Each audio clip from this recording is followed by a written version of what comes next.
Muy bien, muy buenas tardes a todos. Bienvenidos a su programa de Café Psicoanalítico. Hoy viernes de café, un viernes con lluvia y todo. Aquí ya en Guadalajara las lluvias se hicieron catastróficas, así que bueno, o sea, se van calles y se inundan y toda la cosa, así que ya todo un fin de milenio aquí. Pero bueno, ahorita no está lloviendo, así que sin más. Muy bien, pues primero nos presentamos, por favor. Muy buenas tardes para todos y todas, esperando que se encuentren muy bien. Los saluda con gusto Raúl Ruiz Temis, esperando que nos acompañen con dudas, comentarios y participaciones alusivas al tema. Bienvenidos y bienvenidas. Así es, bueno. Ahora sí, ahí está Daniel, exactamente el punto que te iba a presentar. Así que, ¿Qué tal? Muy buenas tardes, tengan todos ustedes. Gracias por estar en esta tarde de café con esta película bastante interesante, con un tema que es como muy polarizado de pronto en las perspectivas. Entonces, pues más que polarizar el día de hoy, creo yo, se abre el diálogo para tener la opinión de todos y todas. Bienvenidos. gracias Raúl, gracias Daniel. Sí, pues, saluda al doctor Gerardo. Y bueno, como ya bien lo dijeron, esta película, bueno, sí es controversial, tiene el tema es polémico, más en el tiempo en que se apareció la película. Según dicen, es la mejor película de las películas mexicanas o del cine mexicano. Bueno, pues igual y sí, igual y no, pero causó mucha controversia y por esa razón es esa parte también importante que da, que todo el mundo platique, opine y todo lo que ustedes quieran, ¿no? Tanto así de que, bueno, pues a nivel mundial también se le conoce, ahí tiene hasta su título en inglés. Y bueno, los actores que aparecen también, muy famosos. Y también el guionista, que es también un guionista que aparece, que también era muy famoso en su tiempo, que es Luis Espota. También era escritor, era guionista, tuvo novelas, ahí sí, por ahí quizás aparezca uno de sus libros en la biblioteca de la familia o así por el estilo. Ya, si preguntan por él, de seguro que lo conocen ahí sus papás o sus abuelos. Pero bueno, sin más, iniciamos con este tema, bueno, la eutanasia desde el psicoanálisis o la clínica psicoanalítica desde el psicoanálisis, también algo muy importante, muy interesante, también se está creando la teoría, a fin de cuentas, y se está posicionando, ya que, bueno, es un tema que está en auge, que está presente, y que, bueno, hay que ver cómo se puede entender este fenómeno, esta muerte asistida, como lo definen, desde el psicoanálisis para poderlo entender, y bueno, la película también fundamental para poder expresar todas las opiniones y hacer esa catarsis que aparece ahí en la película también, con el público como tal. Y bueno, sin más, por favor, Raúl, empecemos. Muy bien, pues como cada ocasión que tenemos una película, vale la pena hacer quizá una síntesis o un breve recordatorio si es que alguien de la audiencia la pudo ver. Trata sobre pues una pareja de médicos que pues estando enamorados y logrando conseguir formalizar una relación de pareja, tienen un hijo después de haber pues buscado tenerlo en varias ocasiones, ¿no? O un tiempo significativo. Esta pareja está pues aparentemente en una posición económica buena, o sea, al final los médicos en los años 60 gozaban de pues mucho mejor posicionamiento que actualmente y en ese sentido cuando pues tienen a su niño y van conformando su grupo familiar, se van dando cuenta que pues el pequeño sufre de un cáncer mandibular y este cáncer mandibular lo afecta al grado tal de que empieza a quejarse con pequeños dolores que poco a poco van incrementándose hasta volverse insoportables. La madre de este pequeño niño se queda a su cuidado mientras su padre viaja a Estados Unidos para intentar conseguir médicos que puedan atender esa afección que para aquellos años era considerada una enfermedad terminal o pues prácticamente mortal. Actualmente la noción del cáncer pues evidentemente ha tenido diferentes modificaciones sobre su tratamiento y su atención, al grado tal de que incluso hay casos en los cuales se llega a sanar completamente, pero pues hace 60 y tantos años no era así, ¿no? Esto nos pone en evidencia como también la parte circunstancial acerca de las enfermedades y su elemento contextual son importantes para entender los procesos que se viven en la familia, en la sociedad y por supuesto a nivel ideológico. Básicamente, conforme va pasando el tiempo, el niño va sufriendo cada vez más por este cáncer. Ya no sirven las inyecciones de morfina, que eran las que le administraban para paliar los dolores, y la madre, al verlo tan sufriente, tan doliente, tan perseguido por todo este dolor, decide asesinarlo o eutanasiarlo o asistirlo en su muerte, como también podríamos mencionar. Y resulta ser que poco después de que ella haya inyectado una sobredosis de morfina, llama el padre para informar que ya había encontrado un posible tratamiento experimental. Evidentemente, para la sociedad mexicana, ese caso se vuelve pues muy sonado, inclusive lo televisan para poder hacer pues una especie de debate al respecto, ¿no? Y al final en ese debate participan miembros de diferentes religiones, de diferentes salas médicas y por supuesto sectores educacionales. El veredicto de este juicio social es que la madre es culpable y que definitivamente debe de ser sentenciada por haber matado a su hijo.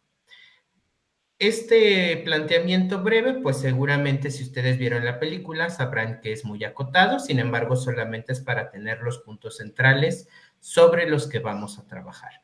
Respecto al tema de la eutanasia, vale la pena rescatar su definición etimológica, que se podría entender como muerte apacible o muerte sin un sufrimiento físico, ¿no? Básicamente, el sustento filosófico desde donde se ha sostenido la idea de la eutanasia es en la compasión y en el respeto a la decisión del otro sobre el morir. Aquí, pues, evidentemente, tenemos esa disyuntiva entre si el niño podía tomar esa decisión o fue más bien una imposición del estrago materno.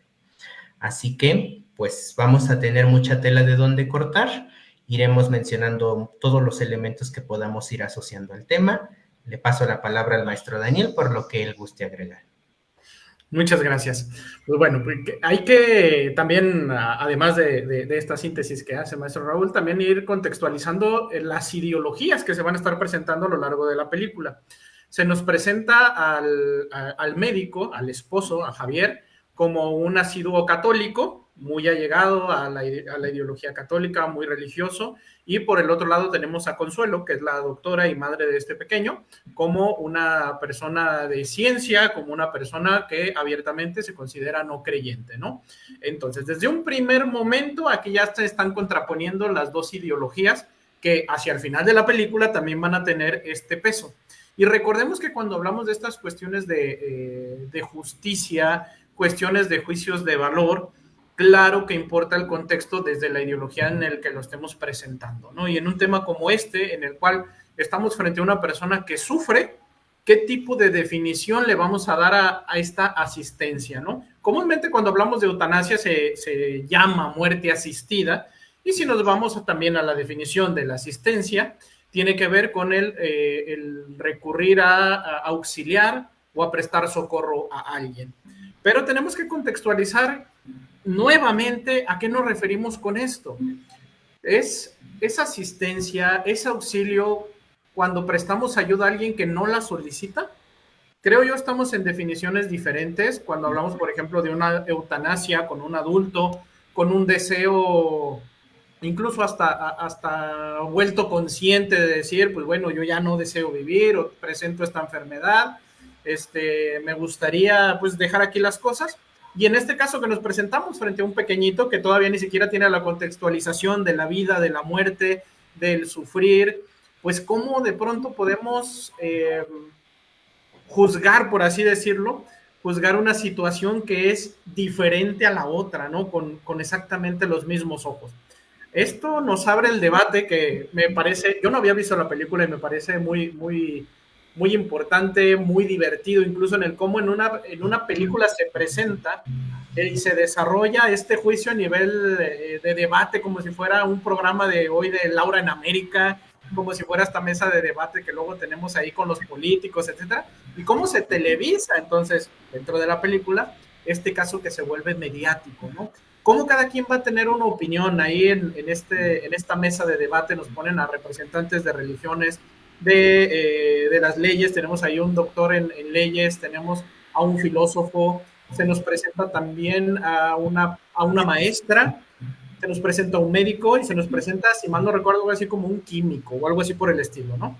Y cada uno emite su opinión, pero recordemos que cada uno de ellos también tiene un contexto y tiene una ideología en la cual se va a basar para dar el veredicto final, ¿no? Entonces, bueno, creo complementando ya lo que nos hablaba el maestro Raúl, también esta cuestión ideológica contextualiza la película para ahora sí poder abrir un debate respecto a este posicionamiento. Doctor. Su microdoc. No se escucha. Ya, ahora sí. Bueno, con respecto al título, creo que hay como cierta trampa, porque el título refiere como si lo hubiera dicho el niño, ¿no? Y el niño no, digamos, el niño, bueno, ciertamente es un protagonista importante, pero es más bien, o se debería de llamar, mi esposa es culpable, porque la relación es entre los dos esposos, y no tanto es la relación del niño con la mamá, que bueno, ciertamente ahí está presente, pero se centran más en el vínculo de pareja, ¿no? Pero bueno, y también, bueno, se entiende que suena más o llama más la atención decir mi madre es culpable que decir mi esposa es culpable, así como que le quita 2 rayitas ahí como tal con respecto a la, bueno, morbosidad o al impacto que pueda tener la película y el título, ¿no? Por esa razón impacta más, si mi madre es culpable, así que obvio está que va a impactar más.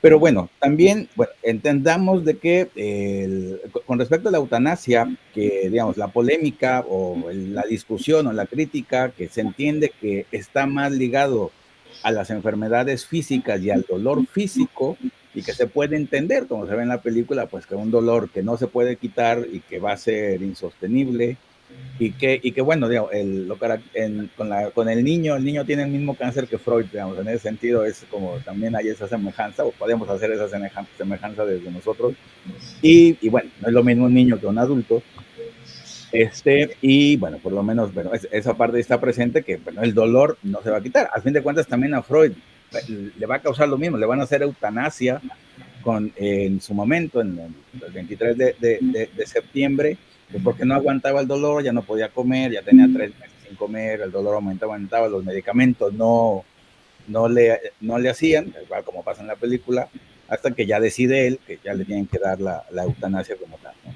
Entonces, bueno, estamos acostumbrados a que la eutanasia es con enfermedades físicas y enfermedades físicas dolorosas, pero también se abre la posibilidad de que la eutanasia se aplique a enfermedades psíquicas, psiquiátricas, enfermedades mentales, y bueno, es otro campo de batalla de que si es permitido o no, de que si se puede o no usar la eutanasia en una depresión, en una psicosis, etc, etc, como sucedió en algunos casos de Canadá, no creo si la década pasada, antes de la pandemia, había el famoso doctor muerte de Canadá, de que le solicitaban personas depresivas o ya con una depresión crónica que los asistiera para la muerte, que para Canadá en algunas cosas sí está muy actualizada.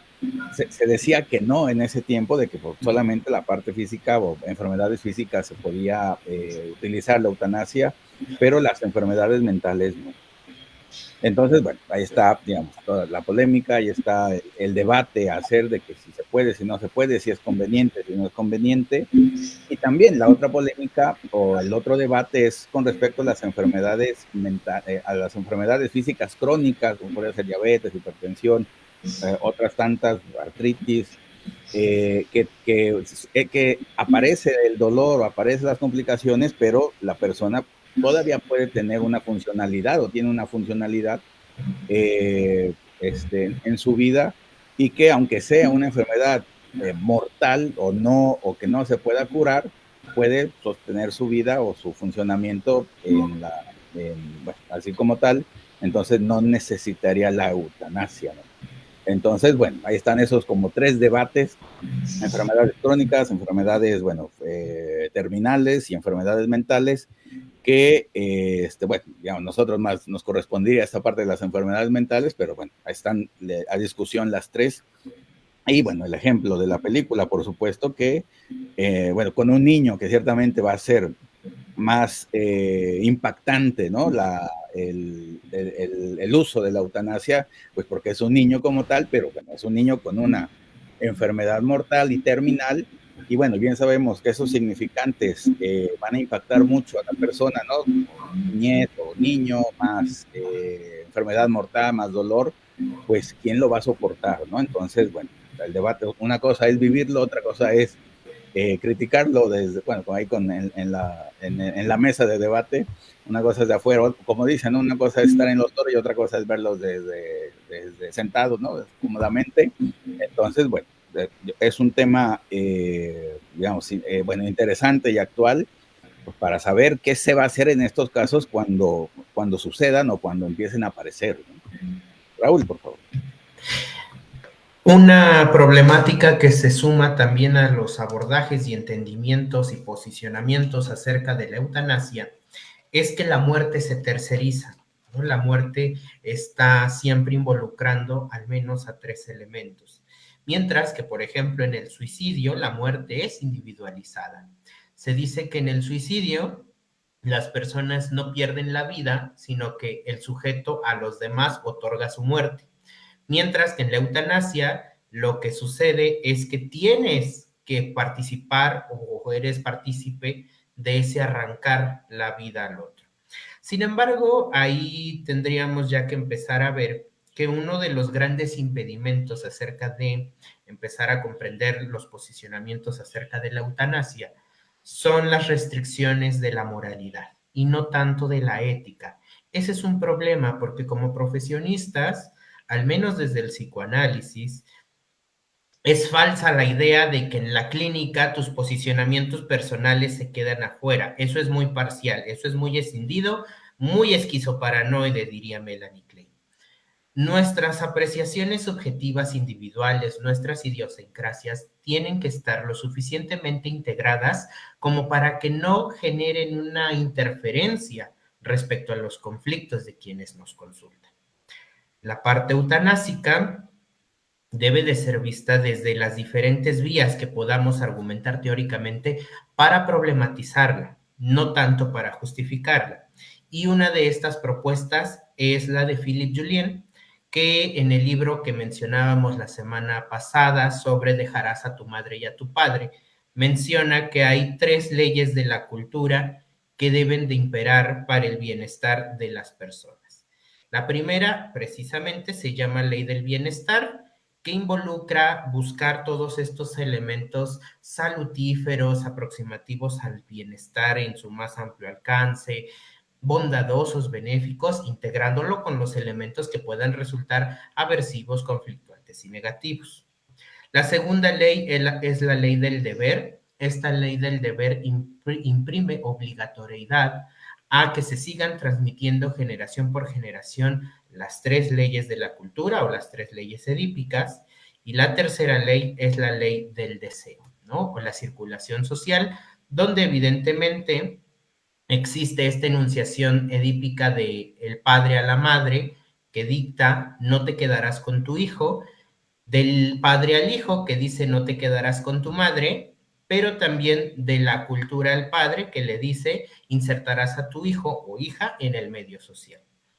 Cuando en esta película observamos que se dispone sobre la vida del pequeño sin la consulta, sin tomar parte del padre, sin tomar parte de una opinión médica, valiéndose precisamente de qué será su formación, entonces se atentan estas 3 leyes, porque definitivamente se podría entender un acto que tuvo Consuelo como un procedimiento de decisión individualizada disponiendo sobre la vida de su hijo.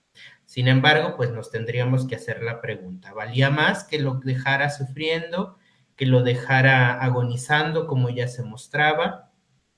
Tendríamos que ir a lo mejor si hubiéramos podido participar en ese debate social, pues hubiéramos podido preguntar qué la llevó a tomar la decisión, porque si pudieron ver la película, nadie le pregunta a Consuelo cómo lo está viviendo ella, todo el mundo la juzga, todo el mundo la señala, pero nadie le pregunta acerca de sus motivos. Es ahí donde pues tenemos también que evitar pensar en términos de bueno y malo. Nos dice el texto que tenemos de base para esta sesión: no se juega la bondad y la maldad, sino se juegan los elementos éticos y de justicia que de pronto puedan hacer que las personas que están tercerizadas paguen un precio mayor al que debería. Maestro Daniel. Okay. Que yo creo que el punto central de la discusión tiene que ir en torno hacia el deseo y el deseo de quien pertenece la vida, ¿no?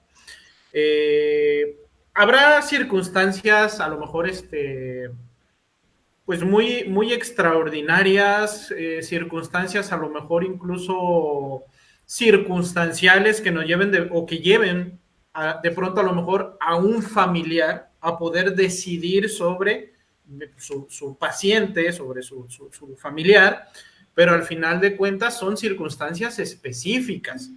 Porque si bien aquí a Consuelo, que bueno, también el nombre, ¿no? Aquí lo simbólico está raro que se llame Consuelo, y que el consuelo que le brinda el hijo, pues es la muerte, mucho consuelo a mí no me parece, ¿no? También tiene que ver en quién se está jugando entonces el deseo. ¿Es el deseo de ella o es el deseo del niño el que tiene que estar ahí presente, ¿no?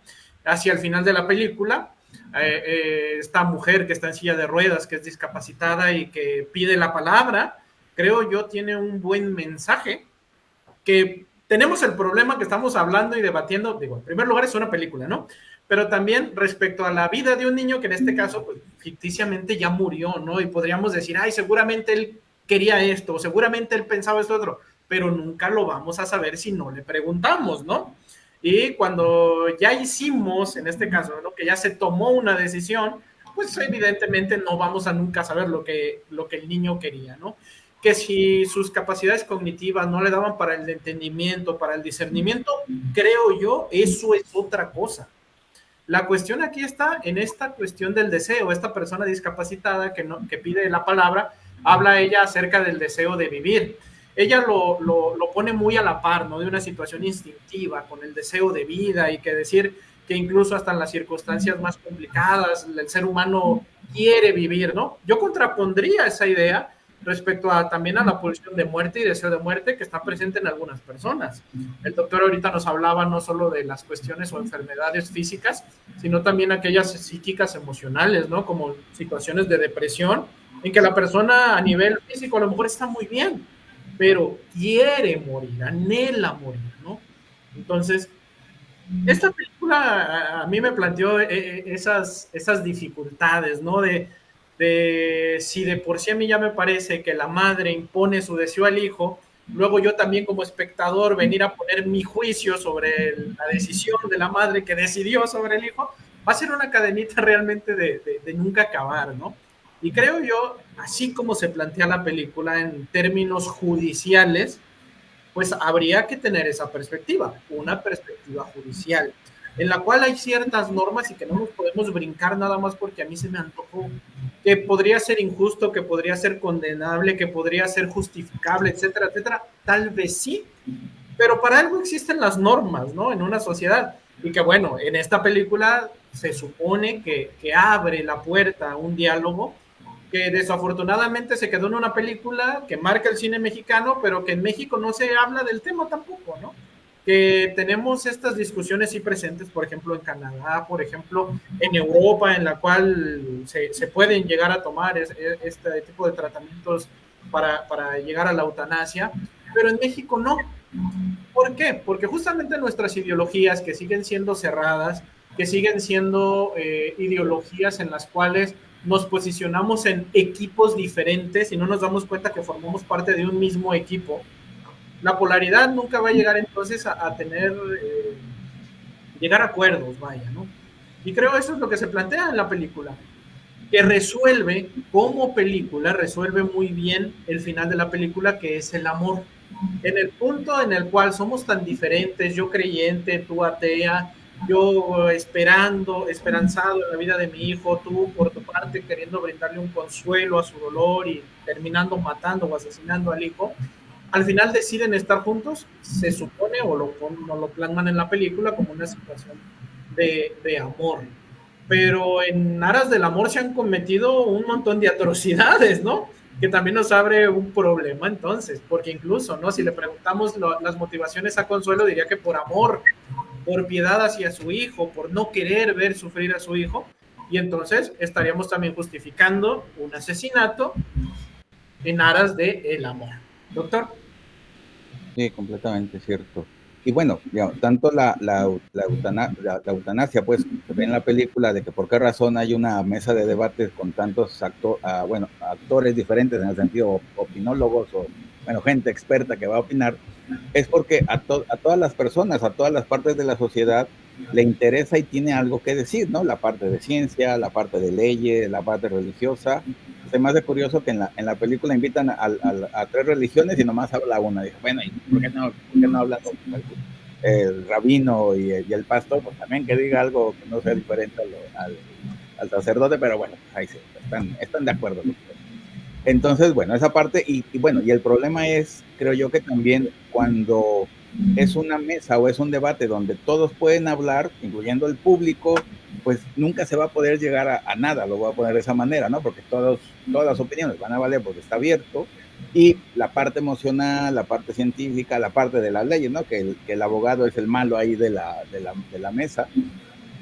Entonces, bueno, sería un debate primero entre la ciencia, o otro debate de médicos, otro debate de leyes, otro debate religioso, como para poder entender cada uno y no, entre comillas, se contamine unos aspectos con otro para que se pueda entender mejor el fenómeno, ¿no? Igual como pasó, creo yo, que con el suicidio que anteriormente en la Edad Media o del siglo XIX para abajo, que era algo inconcebible y alguien que se suicidaba no se podía enterrar en el cementerio, en la iglesia, nada por el estilo. Ahorita ya se puede, ya cambió la religión, que era la más que tenía esa problemática. Entonces, bueno, si en el suicidio se pudo cambiar esa imagen o esa perspectiva, esas teorías con respecto al suicidio, con respecto a lo religioso y con respecto también a lo social, que también era algo despectivo, ¿no? De que hay alguien en la familia se suicidó, en esa familia se suicidó alguien, entonces así hay que rechazarlo.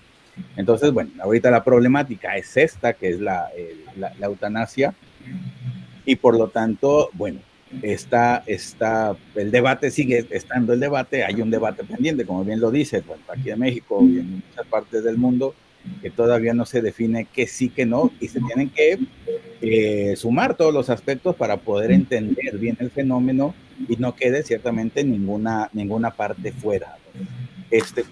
No deja de ser también la problemática de la pulsión de vida y la pulsión de muerte, ¿no? El deseo de vida, el deseo de muerte, pues también está presente de la parte teórica psicoanalítica, y pues por esa razón es que impera más, que no impera más, o que debe de ganar o que no debe de ganar, si es la pulsión de vida o si es la pulsión de muerte. Pero bueno, también no es, estamos hablando dentro de la enfermedad, dentro de situaciones extremas y difíciles. Entonces, por esa razón se va complicando más este tema, bueno, esta teoría, estas opiniones y todo como tal. Raúl, por favor. En México actualmente se consideran, como en gran parte del mundo, dos tipos de eutanasias. La eutanasia activa, que es donde el tercero participa pues agentivamente para auxiliar al paciente grave a morir, o la eutanasia pasiva, ¿no? Que es ahí donde se suspenden los medicamentos, los tratamientos que puedan a lo mejor paliar cierto dolor, y entonces también se le ha llegado a eufemizar como voluntad anticipada, ¿no? Donde básicamente pues ya no hay deseo de tratar, morir hasta que pues sea el momento terminal. Ahora, es curioso porque en México el 85% aprox del territorio nacional tiene regulaciones sobre la eutanasia pasiva, pero sobre la eutanasia activa todo mundo ha preferido cerrar los ojos y establecer un pacto de negación, intentando mejor mirar a otro lado. Y eso es problemático, porque, por ejemplo, países como Bélgica o Países Bajos sí tienen regulaciones altamente fortalecidas en este tema, ¿no? Y evidentemente el hecho de poderlo nombrar tal cual es, permite también poderlo pensar. Un poco trilladamente quizá podríamos decir la frase de Hermione Granger en Harry Potter, ¿no? Tenerle miedo al nombre es acrecentar el miedo al hombre. Y definitivamente no podemos estar hablando con eufemismos con temas tan particularmente significativos como el de la eutanasia. Ahora, otra de las aportaciones teóricas, clínicas, psicoanalíticas que nos pueden ayudar a entender un poco más todos estos procesos de eutanasia y que vimos en la película es la teoría de Pierre Aulagnier sobre la violencia primaria y la violencia secundaria. La violencia primaria para Pierre Aulagnier es estructurante, da sentido, permite insertar al niño en el mundo social y por lo tanto permite irlo habilitando en su capacidad deseante. La violencia secundaria adviene cuando hay una alienación al deseo materno o paterno y entonces el sujeto está sujetado al deseo de este tercero, ¿no? Que finalmente es como podríamos pensar el proceder de Consuelo. Uno de los antecedentes más directos que existen en la película para entender por qué decidió eutanasiar activamente a su hijo es una escena donde antes, cuando era novia de Javier y estaban paseando en el rancho, iban a caballo y el caballo se fractura un tobillo, cae, azota en el piso y pues evidentemente se dan cuenta que el caballo ya no se puede salvar. Está sufriendo el animal, está sufriendo en ese momento. Javier dice, voy por el capataz para que sea él quien termine con su sufrimiento. Y Consuelo le dice, no lo puedes dejar aquí esperando a que venga el capataz. Él le responde, yo no lo puedo matar, hazlo tú. Le entrega una pistola y con esa arma ella le dispara al caballo. Finalmente, como decía el doctor Gerardo, ella como una mujer de ciencia y no sesgada por este velo de la moralidad, de la religión que sí sesgaba a Javier, pues evidentemente pudo justificarlo como un acto compasivo al animal, ¿no? Finalmente es un argumento similar al que habla sobre su hijo, porque ella en algún momento le dice a Javier, tú no estuviste aquí para ver cómo se moría, tú no estuviste aquí para ver qué tanto sufría, fui yo quien se quedó a su cuidado. Entonces, pues sí, evidentemente, como nos decía el maestro Daniel, no podemos juzgar como espectadores a esta madre que decide sobre la vida de su hijo, pero podemos ir entendiendo un poquito desde dónde actúa. Maestro Daniel. Que debemos aclarar que realmente no es que Javier le dé la pistola, ella la toma del piso y mata al animal. Y creo yo que tampoco podemos hablar como de que está libre de velo, porque justamente esta misma ideología de ella es un velo también, solo que es un velo diferente, en el cual ella lo ve como un acto de piedad bajo su velo, pero no precisamente bajo el velo de los otros, ¿no? Y aquí está el problema que nos atañe, ¿no? Que al final de cuentas, pues cada quien se va a tapar con el velo que decida y vamos a tener entonces opiniones sesgadas.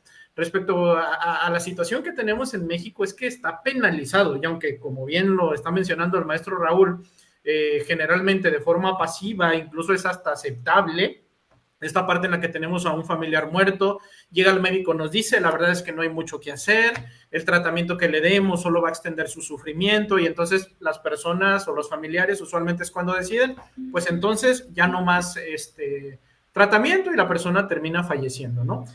Que si que apegado, digámoslo así, de una forma rigurosa, esto podría ser penalizado, es penalizable. Entonces, también tenemos que tener todas estas situaciones en cuenta y tenemos que saber distinguir y definir de qué fenómeno en específico estamos hablando. Porque por una cuestión es dentro de la eutanasia lo que se conoce como el suicidio asistido y por otra parte está el homicidio por piedad. En la primera estamos hablando de un suicidio, es decir, la voluntad de la persona por morir. Ante la incapacidad de hacerlo por mí mismo, entonces ahora sí pido el auxilio y el socorro de los demás. Está presente mi deseo. En el segundo, cuando hablamos de un homicidio por piedad, no está presente el deseo del paciente, y por eso es que tiene el término homicidio por piedad. Y en ambos casos, en México sería una situación penable y castigable, ¿no? En otros países, no tanto la situación del homicidio por piedad, sino más bien como esta parte del suicidio asistido, es generalmente la que se regula y que probablemente podría ser un poquito más polémica, ¿no? Porque esta del suicidio por piedad, perdón, del homicidio por piedad también, que al final somos seres humanos con fenómenos sociales, con simbolismo, habría que ver de qué manera, ¿no? Sí, por ejemplo, incluso vámonos a situaciones que tenemos aquí a un lado del país, como Estados Unidos, pena de muerte, que no deja de ser también un homicidio, pero es diferente de pronto que mates a alguien por la horca, en la guillotina, es diferente a que lo veas en la silla eléctrica, es diferente a una situación de inyección letal, es diferente a no suministrar los medicamentos. Entonces hablamos también de cuestiones de muerte, de simbolismo dentro de la muerte que se ponen en juego. Creo yo, y a lo mejor podríamos catalogar de alguna manera incluso hasta hipócrita de nuestra sociedad, que si no lo vemos, pues está bien, ¿no? Que si no sufrió, pues bueno, adelante, ¿no? Pero creo yo que si justamente, ¿no?, nos pusieran en estas situaciones médicas de las cuales estamos hablando, yo creo que si a nosotros nos pusieran una pistola en la mano y nos dijeran, ahora sí, pues ahí está tu familiar y quieres que se muera, pues dale, ¿no? Creo yo que cambiaría totalmente la perspectiva de si participamos o no en la muerte asistida de un familiar o de cualquier otra persona, ¿no? ¿A qué voy con esto? Y a lo mejor me estoy viendo aquí como muy tendencioso con mis comentarios, pero no precisamente hago referencia a esta parte de una opinión única, sino más bien a que de verdad estamos frente a un problema que tiene muchas aristas y que si pretendemos, y creo yo sería lo propio, el que se legislara, el que se abriera el debate público y todo, todas esas cuestiones tienen que estar presentes, porque claro, también en el caso de la película, ¿cómo vamos pues, o sea, hacer omisos por el dolor también de los familiares, ¿no? Como en este caso de Consuelo, pues que veía a su hijo cómo estaba torturado por un dolor y cómo no pedirle de pronto que ella también sintiera esta parte de compasión por el dolor de su hijo, ¿no? Y llámese del hijo o en esas primeras escenas con el caballo también, pues creo yo es una situación de contextualizar cada una de estas, pues cada uno de estos fenómenos, cada una de estas circunstancias y que nos tiene que tener bien, nos debe de quedar muy claro como sociedad y que incluso si se llegara a legalizar, de todos modos habría quien opinara lo contrario, ¿no? Entonces, al final del día, realmente no es como que todos vayamos a tener una opinión única y que el juicio siempre va a estar presente porque simplemente todos opinamos de manera diferente. Y me gustaría de pronto también retomar algunos de los pasos que se tienen que dar en algunos países donde sí está legalizado, como para poder afrontar una de estas situaciones de muerte asistida. Como por ejemplo, que exista el diagnóstico de una enfermedad terminal, de entrada. En segundo lugar, que el paciente esté informado, y aquí estamos hablando ahora sí de la voluntad y conciencia de la persona que está decidiendo morir, que se haya encontrado que la muerte es la única o la alternativa más razonable de todas, que seguir sufriendo el dolor, que la petición se realice de forma voluntaria, reiterada, reflexionada y de libre pensamiento, que nuevamente caemos en que el paciente, la voluntad del paciente, el paciente tiene que tener esta voluntad, que se cuente con opinión de al menos otro médico, que se exprese el deseo de recibir el medicamento o de la manera en que se va a morir, contar con la capacidad física y mental para la toma de decisión y también el que, pues, en qué forma institucional se va a realizar dicha medida, ¿no? Que esté legislado no quiere decir que yo en mi casa lo pueda hacer. Existen clínicas a las cuales las personas tienen que asistir, es un proceso. Conozco algunos casos que ha sucedido en el cual incluso es de años atrás la cuestión de trámite y al final la persona ya se va, pasa un tiempo en alguna institución por allá en Europa, se vuelve nuevamente como a retomar estos pasos, que sea una decisión completamente plena, y hasta después, en algunos casos, incluso años, es cuando se ejecuta ahora sí la acción, ¿no? Entonces, ni siquiera de forma legal es tan sencillo. Ahora, en una situación como la de nuestro país, en que ni siquiera está legalizado, que peor tantito, tenemos miles de tabús y miles de ideologías encontradas, pues claro que se ve mucho más difícil el panorama. Doctor. Ya. Y bueno, pareciera que el problema principal no tanto es la muerte, sino es el sufrimiento.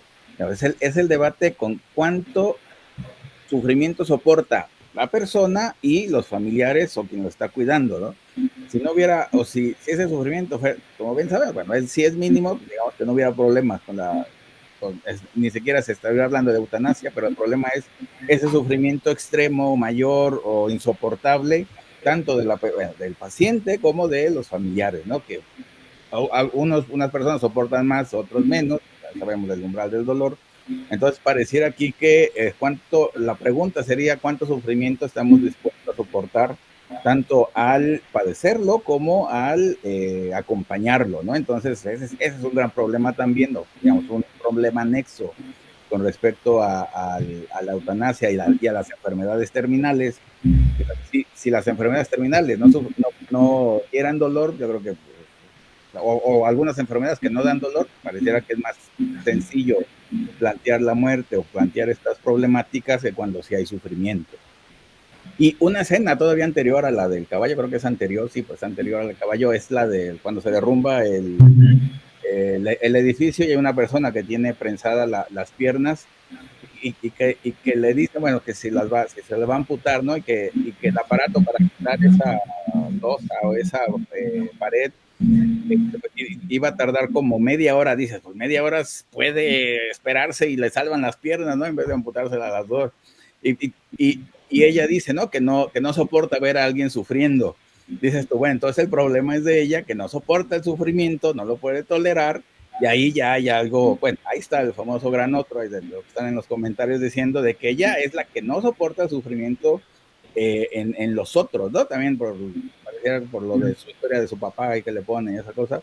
Entonces dices tú, bueno, entonces el problema que no soporta el sufrimiento, las enfermedades o sufrir o ver sufrir al otro, ni por media hora para salvarle las piernas, dices, oye, no, como que no es tanto, pero bueno, digamos, ahí también viene como esa problemática anexa de cuánto dolor soporta la persona que acompaña o el médico o la madre o el padre de ver sufrir ciertamente a sus seres queridos y pues eso tampoco pues, ni se aprende ni o se puede tener o no la capacidad, pero bueno, también es otra problemática de cuánto dolor estamos dispuestos a sufrir, ¿no? O a soportar, ¿no?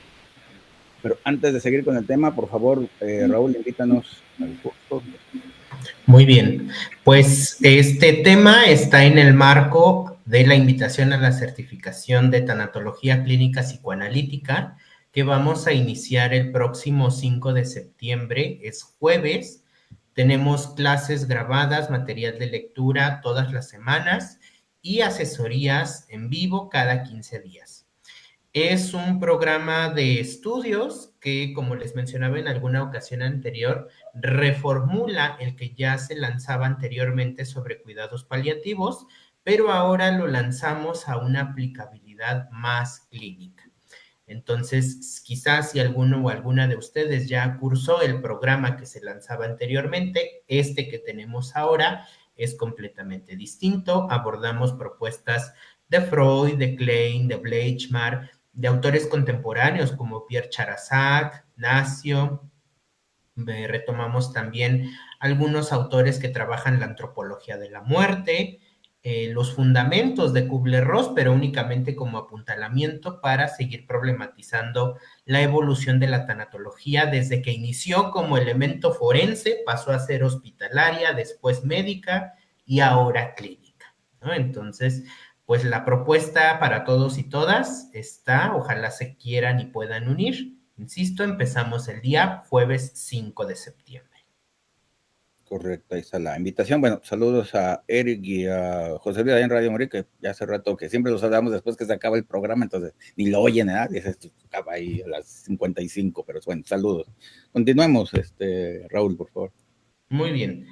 Nos enfrentamos en nuestra vida cotidiana a procesos eutanásicos más de lo que podemos a veces registrar en la conciencia.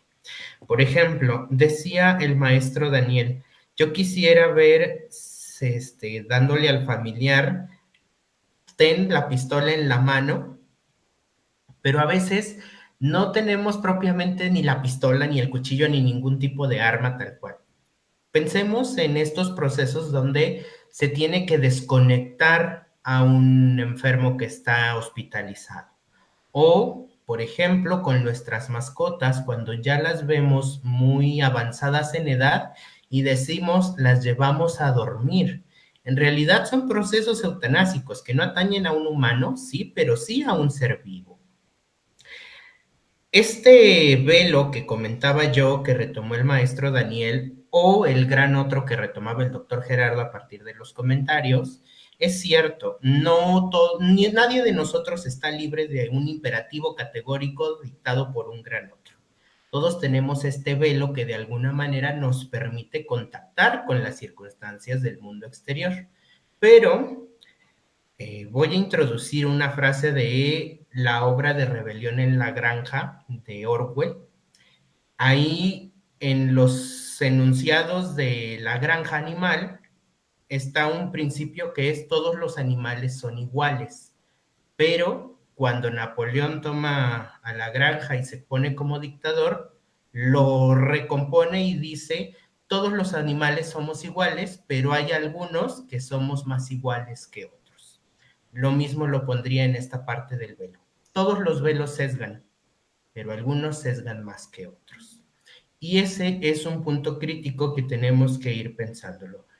Lo reconozco quizá en este tenor también el ejercicio concienzual que hacía también el maestro Daniel. ¿Suena tendencioso cada uno de nuestros comentarios? Sí, porque al final son posicionamientos muy diferentes. Por ejemplo, en mi caso, puedo decir que no tengo un velo moralista religioso que prime quizá o interfiera o intervenga incluso en mis posicionamientos clínicos, pero sí tengo un gran otro quizá psicológico, psicoanalítico, disciplinar, académico, filosófico, que tiene que ver con los enunciados de fundamento con los cuales nosotros nos vamos identificando. Pensemos, por ejemplo, en este otro libro o película de Yo antes de ti, ¿no? Donde también hay un proceso eutanásico activo, donde cuidadora y cuidado se ven involucrados en un punto donde únicamente se da el tiempo suficiente para que él tome la decisión entre si quiere morir o quiere vivir. Y él decide que no puede seguir cuadraplégico y entonces lo llevan precisamente a todo este proceso que ya nos mencionaba el maestro Daniel. Se afirma que puede acceder a la muerte voluntaria y entonces pues la cuidadora participa activamente en ese proceso eutanásico. Hay un capítulo de Mujeres Asesinas que se llama Ofelia Enamorada, donde vemos precisamente a un paciente con cáncer pulmonar que su esposa tiene que auxiliarlo precisamente en este proceso de muerte por voluntad anticipada, ya que él le dice, prométeme que no me vas a permitir perder nunca la dignidad. Y entonces, pues al final de cuentas, es un deseo del sujeto. Entre eso, pues muchos otros elementos producidos en el cine, en la televisión, en el teatro, que nos pueden acercar a esta problemática y como les mencionaba, está más en nuestra vida cotidiana de lo que de pronto podemos ver. Pero nuestros pactos de negación son los que han hecho que de pronto prefiramos voltear la mirada a otro lado. Maestro Daniel. Gracias. Y creo yo porque tienen justamente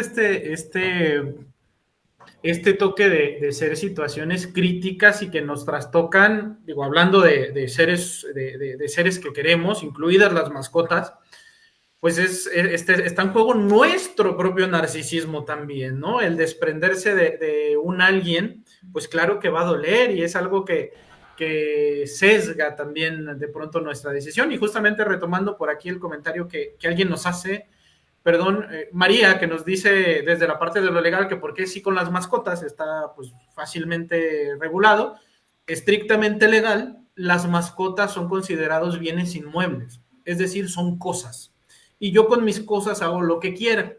Ese es el problema y justamente grupos animalistas y grupos de protección de animales justamente es en parte de lo que están abogando, porque cambia este estatuto de las mascotas para que dejen de ser objetos, ¿no? Porque también esto abre la posibilidad que muchas cosas hay abusos, violencias contra los animales, malos cuidados, etcétera, etcétera, ¿no? Pero respondiendo a María, estrictamente en lo legal, es por eso que se puede llegar a decidir de esa manera, ¿no? Ahora, también hablando de estos velos y que a lo mejor tenemos velos que nos pongan en contras unos a otros, etcétera, realmente aquí estamos hablando de simbolismo, ¿no? Porque igual yo puedo, pues, como parte de mi simbolismo, como parte de sobrellevar la pérdida de mi familiar, puedo llegar a pensar, pues bueno, es que ahí nomás está el cascarón, seguramente pienso de pronto en mi enfermo, ¿no? En mi abuelo, en mi hermano, mi esposo, seguramente él ya está en una mejor vida, su cuerpo nada más es esto, pues entonces sí que hay que proceder, ¿no? Eso es una cuestión simbólica y un velo que puede jugarnos a favor o en contra, como ocurre de pronto en la película con el doctor Javier, que creo yo le juega un tanto en contra, porque tampoco le permite, en un primer momento no vemos eso aparte en la película, desafortunadamente, es una escena muy breve la que tiene el doctor Javier cuando va con el sacerdote, este proceso de duelo. Él estaba muy dolido, le reclama a la mujer, va con el sacerdote y parece que por arte de magia ya regresa con el duelo resuelto, listo para volver a hacer vida con su mujer, ¿no? Pero justamente ese es el problema en la cuestión pues de lo simbólico, en el cómo él, también tan importante, ¿no? Que ni siquiera pudo, él dice, ni siquiera pude estar con mi hijo en el momento de la muerte, pues va dejando huellas, va dejando marcas, que para mí o para ti la muerte puede significar y simbolizar cuestiones diferentes, ¿no? Pienso de pronto en algunas culturas donde incluso los funerales son fiesta, pues entonces, no, qué bueno que ya dejó de sufrir y adelante, ¿no? Hay que dar gracias a la vida, a los médicos, a Dios, a quien sea que al fin ya se lo llevó a descansar en paz y qué bueno, y con una sonrisa en la cara, ¿no? Contrario a lo mejor a otras perspectivas en las cuales se ve de una manera muy penosa, muy dolorosa el poder despedirnos de alguien, aunque sea nada más tal vez incluso ya en un cuerpo, en un coma de años o algo así por el estilo. El problema en cuanto al marco de lo legal, estrictamente, es que las leyes aplican para todos y ese es el problema. Que si bien alguien, un grupo, al final va a resultar, y lo pongo entre comillas, ganador, y quien surja y quien salga perdedor lo va a terminar igualmente sufriendo. Se va a aplicar la ley igual para todos, ¿no? Aquí está la dificultad de llevar este tipo de discusiones de experiencias subjetivas al marco de lo legal, donde la ley va a tener que aplicar entonces para todo. Doctor Gerardo. Sí, gracias, Daniel. Bueno, ya para terminar, bueno, saludos a Vero Belro, Guadalupe Moreno, saludos, don Guillermo Soria, María Gómez, dice que es como, la eutanasia es también la problemática de ser como Dios, ¿no? Pues, también la parte moral, la parte religiosa, ahí también está el problema. Rocío Rangel dice, las repercusiones de la muerte del hijo en las circunstancias que sucedieron permite que la pareja quedara unida desde una perspectiva realista. Pues sí, definitivamente ahí también se acaba bien, pues la película, pues los dos, es el mismo, bueno, es la misma pérdida para los dos perdieron y como también dice, creo que el protagonista, el doctor Javier, que es su mismo dolor y pueden estar juntos soportándolo y saliendo juntos de ello, ¿no? Algo así, como dice, y pues sí, eso tiene toda la razón, de que no es un dolor propio como lo pone, ¿no? Como parece que lo pone con la doctora y con él, sino pues es de los dos al fin de cuentas. Y sí, ciertamente sobrevive la pareja y pues la pareja es la que sigue en vida, ¿no? De los animales, bueno, y también los animales hasta ahorita son sustituibles o se ven como sustituibles y por esa razón se hacen así como menos. Paula Rico, la eutanasia logra aliviar el sufrimiento de otra persona, sin embargo, ¿cómo podemos saber si es éticamente correcto? Bueno, esa es la cuestión, la problemática de que no es tan fácil el responder tan claro esa pregunta. Bueno, hay muchos vertientes y por eso. Bueno, Alfonso Bravo, bueno, sí, conceptos de autonomía, dignidad, del valor de la vida, completamente cierto, que tienen que ver. Yasmín Ruiz, la eutanasia es un asesinato en aras del amor. Sí, se van a combinar significantes que no deben de estar y pues sí se oye medio extraño. Y pues por eso mismo es que es el debate de que se puede definir así, si no se puede definir así, si ese es el verdadero significado, entonces bueno, ahí viene la problemática. Dice María Gómez, como su nombre lo indica, de dar consuelo a los sufrientes. Bueno, así como consuelo, pues es más activa que pero bueno, parte de la polémica de la película. Bueno, pues ya, bueno, saludos, Jess Cuevas, Vico Gles, María Gómez, Vero Belco, excelente especialidad en tanatología, gracias, si le gustó. Y dice, ¿cómo lidia Jess Cuevas? La gente se arrepiente de haber elegido decidir sobre la vida de alguien más. Pues sí, también es otra problemática que, pues, en ocasiones, así como vemos de que puede haber una nueva cura o puede haber, o apareció por fin el medicamento que lo puede quitar, o la operación o la tecnología, pues sí, pero en el momento no estaba, y para adivinar el futuro, pues tampoco nadie lo puede hacer. Entonces, a veces puede estar la culpa de más, de menos, y bueno, esas también problemáticas, a fin de cuentas, con respecto a la vida, al deseo de vida, a la pulsión de vida. Y bueno, así es. Bueno, pues nos despedimos, por favor. Raúl, que no hable. Pues muchas gracias a todos y todas por habernos acompañado en esta transmisión. Reitero la invitación a la certificación. Iniciamos el jueves 5 de septiembre a las 7 de la noche y me dará gusto poderlos encontrar para discutir este tema y muchos más. Se despide Raúl Ruiz con el gusto de cada semana. Daniel. Tu micrófono, Daniel. Sí. Ya.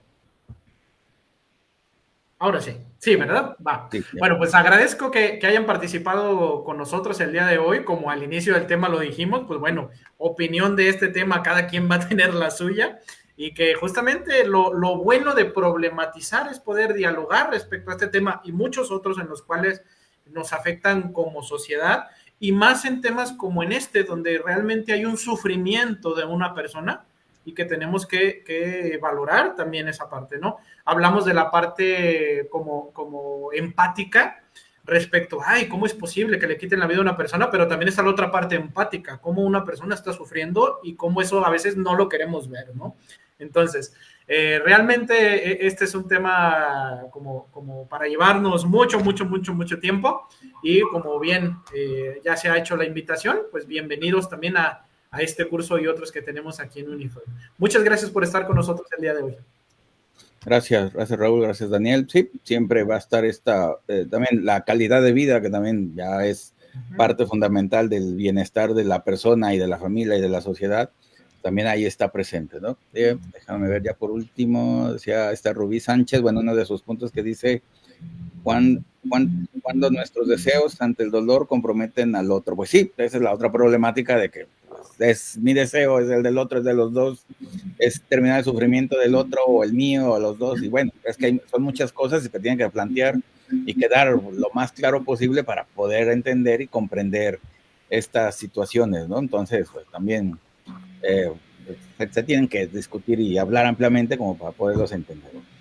Bueno, pues terminamos. Muchas gracias a todos. Gracias por su tiempo, por su participación, por su interés en este tema. Invitados ahí a la especialidad que debe ser en septiembre. También muy interesante, muchos temas actuales, al fin de cuentas, que se pueden ver y que se pueden ver también desde la perspectiva psicoanalítica. Así que bueno, muchas gracias a todos. Gracias Raúl, gracias Daniel. Un abrazo a todos, los queremos mucho, cuídense mucho, cuídense de las lluvias y de los vientos, y ya ahorita ya no sabemos ni qué va a suceder con el clima, pero bueno, ya está. Bueno, gracias a todos, tengan un buen día y aquí nos vemos todavía la siguiente semana antes de vacaciones, así que nos vemos todavía el siguiente viernes, que ya es agosto, fíjense, ya es agosto. Bueno, muy bien, gracias. Hasta luego. Hasta luego.